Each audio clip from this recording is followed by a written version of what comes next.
Vous savez que c'est interdit en vélo? Ah non, je savais pas. Quand la réglementation est sortie il y a peu, est-ce que vous pensez que vous êtes en état, lorsque vous avez les écouteurs, de bien cerner votre environnement, de bien écouter ce qui se passe? Les cyclistes ciblent d'une opération de contrôle cet après-midi à Lyon. Les chiffres de l'accidentologie sont en hausse pour les vélos avec 6 morts en 2016. La police veut se montrer plus sévère.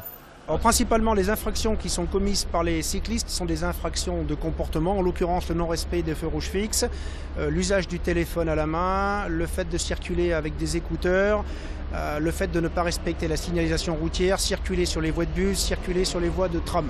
Et aujourd'hui, certains ont constaté à leurs dépens que griller un feu coûte 90 €, même pour un vélo.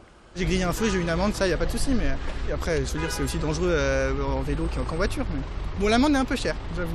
Les cyclistes pensent que du fait qu'il n'ait pas besoin du permis de conduire pour circuler en vélo, ils se sentent impunis face à la loi. Ils se disent que finalement un feu rouge qui n'est pas respecté en vélo ne sera pas sanctionné de la même façon, alors que si. Mais il faudra simplement se dire qu'une infraction commise à l'aide d'un véhicule pour lequel le permis de conduire n'est pas nécessaire n'entraînera pas de retrait de points.